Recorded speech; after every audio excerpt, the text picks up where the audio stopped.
So this movie starts with a small and beautiful village, where people are very happy because they got the good news, that the witch of this village has died. In the meantime, a fairy named Glinda comes here, who confirms that the witch has actually died. On hearing this, the villagers rejoiced, and the posters of the witch put up in the village started torn. Now Glinda was about to leave from there, when a little girl came and asked Glinda, "How is a witch made? And why does everyone consider her so bad?"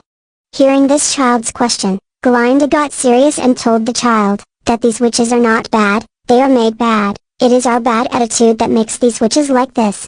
After saying this, the scene shifts to the past, when the magician Elphaba was born. Her color was green, that's why her father, the general, did not accept her.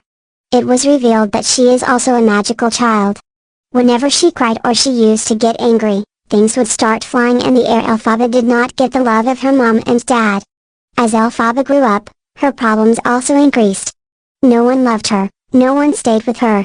She now also had a sister named Rose, who was very beautiful but was handicapped with one leg. That Elphaba loved her very much. One day, when Elphaba was telling a story to Rose and her friends, all the children started making fun of her. Elphaba got angry, and he picked up stones from below with his magical power, and hit those children. When the general got this news, he got very angry with Elphaba's actions, and took his daughter Rose away from there, while Elphaba was left alone there. The scene ends and we are again shown Glinda and the villagers, where now, these people have made a very big statue of that witch, which Glinda burns. She was about to go back from here when another girl asked her, "Was Elphaba your friend that you are talking like this about her?" Glinda replied, "Maybe she was not a friend, but I know her very well." As soon as she said this, we went back to the time, when Elphaba and Glinda were together. Glinda was in the university to study, and Elphaba also came to the same university that day, to get her sister Rose admitted, but not herself because the general didn't give her permission to study. Well, now the introduction of all these starts. Later the teacher starts taking Rose from there with protocol, because she was the daughter of a general. Elphaba did not like this and she stopped the teacher, but the teacher did not listen to her and took Rose to the front. Elphaba got angry and with her power, she stopped Ross's wheelchair. As soon as she got angry, everything started flying here, and the principal saw all this. The principal knew that after seeing Elphaba's magic, all the children would start beating her and would consider her bad. That's why the principal appeared as if she had done the magic, and saved Elphaba from all the children. After which she asked Glinda to take Elphaba to her room. Glinda agreed to this but not Elphaba, because she had not come here to study. She had to go back, but now the principal takes her to a room alone, where she praises her magical powers. She also offers to teach her and teach her to control her powers. Hearing this, Elphaba becomes very happy and excited. But only for a little while, because the very next moment, she remembers that her father will not allow her to study. The principal assured her that she would talk to the governor, and get her admitted to the university. Now, Elphaba was very happy. When she went to Glinda's room to stay for the night, she saw that Glinda had scattered her things in the whole room. There was no place for Elphaba. When she tried to make her place, Glinda stopped her. And Elphaba got angry. The other things started flying in the air and even fell on the glass. Elphaba threw her things away, made her place and slept. They kept fighting over the things during the night too, which the other students got to know about somewhere. In the morning, we saw that a team was formed here against Elphaba and Glinda. There was no one in Elphaba's team, everyone went to Glinda's team. They started abusing Elphaba. In the mess, everybody left Elphaba alone. In the class, all the children together made fun of Elphaba. Anyway, the class started and the professor came to teach them, who was an animal. When the professor is unable to pronounce the name of Glinda correctly, Elphaba takes the teacher's side, and makes him feel that all this is normal. The professor starts his lecture, and tells them that there was a time, when humans and animals used to live together, but then when there was a shortage of food for people, humans started killing animals for their own benefit, and then a time came when humans decided to make animals slaves instead of keeping them. While the professor was watching the lecture, the professor saw that in the lecture, people were still talking against animals. He left the place in sadness. Seeing this, Elphaba understood his sadness. Because nobody ever gave Elphaba her rights. Elphaba went with the professor and befriends him.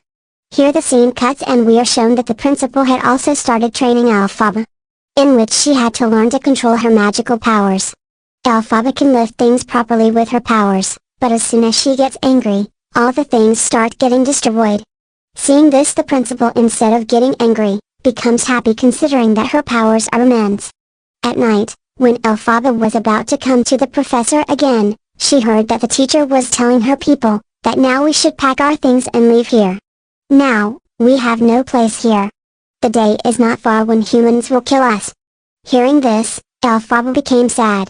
She was about to leave from there, when the professor saw her and called her inside. The professor gave her a lot of love. Seeing this, Elphaba promised him that she will surely help him, and will help you in getting your rights. After saying this, Elphaba went towards the jungle, where she met a boy who was coming there on a horse, and got scared after seeing Elphaba. And here we came to know that he was the prince. On the other side of the university, discussions about the arrival of the prince were on air. Glinda gets ready very well to impress the prince. After coming to the university, the prince does not pay much attention to anyone, but Glinda, who is the brightest and the most beautiful student in the university, keeps on trying to impress the prince. So finally, the prince befriends her, and she brings the prince to the library, where we come to know that the prince's habits have become very bad, and he starts breaking rules here too, and he climbs on the books. Due to which the librarian got very angry on him. To tease the librarian, the prince started singing here. Along with Glinda, everyone started singing with the prince, and started enjoying here except for Elphaba. The scene cuts and it is shown that a boy invites Glinda to the prom party, but Glinda wanted to go with the prince, so he offered her to go with Rose. Rose became very happy on the boy's invitation, and as soon as she told this to Elphaba, she stopped Rose from going. Because she felt that there must be some trick of Glinda behind this, but Rose was not going to understand this. She got angry when Elphaba refused. Here it was shown that Glinda was also getting ready very well to go to the party. And then Elphaba also came there. Glinda's friends found a very strange cap among Glinda's belongings. This cap belonged to her grandmother and looked like that of a witch. She picked up a cap and gave it to Elphaba. When Elphaba goes to the party wearing this, everyone makes fun of her. Unaware of this, Elphaba becomes happy on Glinda's behalf, that at least there is a place for Elphaba in her heart, and now everyone goes to the prom party. They were enjoying a lot while dancing. Ross was happy and so was Glinda with the prince. Elphaba also came by wearing the cap given by Glinda. Seeing her strange appearance, everyone started making fun of her. Everyone was laughing at her. She took off this cap and placed it on the ground, and here she started dancing alone. Because she had not come with anyone. Seeing her strange dance, everyone started making fun of her, even more, and were laughing with each other. Seeing this, Glinda started feeling bad, because this was happening because of her. In order to reduce her guilt, Glinda came here, and accompanied Elphaba in a dance and danced just like Elphaba. Due to which all the people also realized their mistake, and they also danced with Elphaba like her. It clearly meant that along with Glinda, Elphaba has also been accepted by the rest of the people. This was a very big day for Elphaba. Now all the evil in her heart for Glinda had vanished. Both of them hugged each other to end their anger. After leaving the party, both of them were talking like friends for the first time in their room. Glinda told Elphaba that Prince and I are going to get married soon. It's a secret, only you know it. After telling her secret, Glinda asked Elphaba about her secret.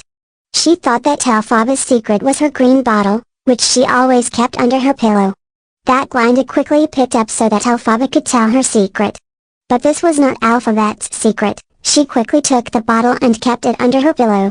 Because this bottle belonged to her mother. Due to her act, Glinda gets angry and goes to her bed. Then she comes to Elphaba to convince her and tells her that actually my dad, that is the governor, doesn't like me at all. Because I am born a green baby. Now their second child would also not have been like me. That is why the governor, that is my dad, made my mom drink a lot of milk every day. Due to which Rose was not born as a green baby girl. But she was born prematurely, due to which she is handicapped by the feet. Because of Rose being born early, Elphaba's mother also died. Elphaba felt that he was responsible for all these things. If she had not been born like this, then neither her father would have been able to feed milk to her mother, nor Rose have been born early. Nor she would have been handicapped, and her mother too would have been alive today. Saying this, she is very upset. Seeing her getting emotional, Glinda explained to her that it was not her fault. To change Elphaba's mood, she grooms Elphaba, does some makeup on her and changes her style. Due to which, when she goes to the university the next day, everyone likes her. Even the prince stopped and started talking to her. At this time Elphaba was going to meet her professor, who was an animal. Now since animals were not safe in this world, that is why all these animals were leaving the college. It was their last class, but before they could leave, a teacher comes there with security guards, and forcibly makes them leave. Elphaba feels very bad seeing this. She wanted to help them but could not do anything. Now instead of that professor, a new professor had come, who had kept a small lion cub in his captivity.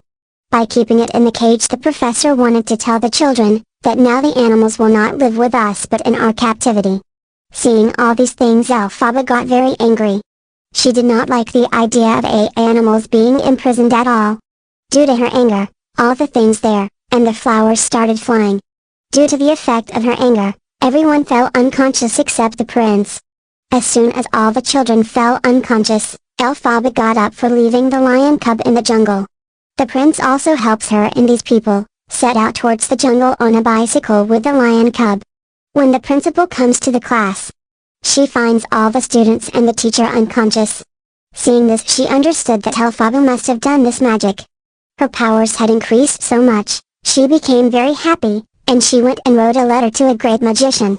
Here in the jungle, the prince and Elphaba started arguing on something. The prince was about to leave from here after getting angry, when Elphaba holds the prince's hand. She also started liking the prince. But she knew that the prince will never marry her. So she herself did not take the matter forward. And they came back. The next day, she came to know that in the university, there was a big surprise for Elphaba. When a great magician called Elphaba to meet him. Because the principal had told him about Alphabet's magical powers. Elphaba felt it very good opportunity for her, and he decided to meet the magician. A green-colored train also came to pick her up. When she was about to leave, everyone came here to meet her. The prince gave a good luck flower to her. Glinda also came to meet her, and she shared another secret of hers with her. That now her and the prince's friendship is not the same as before. The prince now seems a bit annoyed with her. After telling this, Elphaba felt a little sad, but now she got on the train. While leaving, Glinda gave a letter to Elphaba, in which it was written that Glinda wanted to go with her. But she could not tell her this. Elphaba looked at her, and held her hand quickly and pulled into the train. And in a short while, they finally reached the Emerald City. This was the same city which we saw in the beginning of the movie, that is, we saw it in the future as well. Here, both of them are welcomed very well. Everyone dances for them, and finally they are brought inside, where they realize that this is a magical city, where they see a magic show. After this show, finally the magician, that is wizard, appeared in front of them. This wizard takes this magician Elphaba with him, and shows her the feature of this city. The city which he had designed looked very beautiful. Elphaba suggests to the magician that he should paint the streets yellow. That is to fill them with lights. The magician did this. Also shows Elphaba a small puppet of Elphaba, which was showing that Elphaba will rule over this city. Seeing this, Elphaba immediately said that my dream is not to rule anywhere, my dream is to do something for the animals, and for this I need your help. During their conversation, the principal arrives there, seeing whom Elphaba gets very happy and goes and hugs her. They were talking that Elphaba wanted to do something for the animals. Now here a monkey picks up a cloth from the magic book on the magician's behest. After which the magician tells Elphaba that this monkey has found a flying. If you recite this spell, mantra, you can give him wings. On his request, Elphaba recites the spell, and surprisingly, the spell works. Elphaba was happy that she did something for the animal, but when she saw that after her spell the monkey was in pain, and the feathers on its stomach were growing. So she got scared and wanted to stop this magic spell, but even when she read the spell in reverse, the spell did not reverse. In anger, she asked the magician to stop the spell again. Then the magician told her that his magical powers are not so much that he could read the spells of this book. And this work was done by Elphaba, So it means that Elphaba's powers are very high, and now whatever is happening, no one can stop it even if they want to. Elphaba became even more sad. What did she want to do and what happened? When she went outside and saw, the whole army of monkeys, was suffering in pain and wings were growing on their backs. Seeing this, she understood that actually the magician and the principal have trapped her together. Actually, both of them did not like animals, and wanted to make them their slaves, for which they used the innocent Elphaba. Knowing this, Elphaba got angry and took the magic book, and decided to run away from there. Seeing her running away, Principal offers Glinda to teach her magic, and tells her that in return, she just has to bring Elphaba here. Perhaps Glinda also liked this opportunity, and she too ran after Elphaba to catch her. Now the army of monkeys, who had got wings. The principal orders them to fly and find Elphaba. The magician too, went into the room, and puts her special guards on finding Elphaba. Glinda, who didn't want to lose the chance to become a magician at any cost. She had now come close to Elphaba. She was trying to stop Elphaba from going, but Elphaba had to go. At this time she had come to a room, where there was a hot air balloon. And she wanted to escape from there by sitting in it, but by then many of the magician's men also came there to catch her, but before that Elphaba sat inside the air balloon, and started to leave from there. Before she could leave, the roof of the palace was closed from above. Due to which their hot air balloon burst and a fire broke out. Elphaba and Glinda fell down and got stuck in a room, where Glinda explained to Elphaba that this is a good opportunity, you are getting everything, why don't you accept their offer? On which Elphaba angrily tells her that my dream is not to rule, I always wanted to do something for the animals. On the other hand, it is shown that the principal spreads the news in the entire university and the whole city. That Elphaba is a thief and has run away with the book. On hearing this everyone felt very bad, and everyone started hating her. Elphaba and Glinda also heard this announcement. Elphaba got very angry on hearing this, then Glinda explained to her that you should spit your anger and apologize to the principal. And everything will be as it was before, but Elphaba did not want to do anything like this now.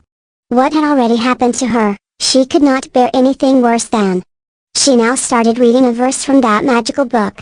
Glinda stopped her, but because of that spell, she got a magical broom with which she flew away from here. Even the magician's cards were not able to catch her.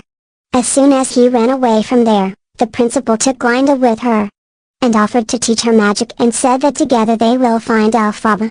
Elphaba felt that Glinda would not shake hands with the principal, because she is cruel, but when he came to know that Glinda has joined hands with the principal, her heart broke.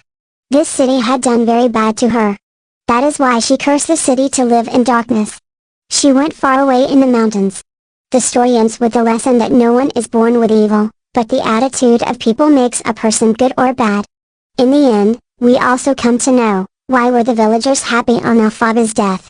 Because with Elphaba's death, the curse of their town was ended. And thus the whole story ended.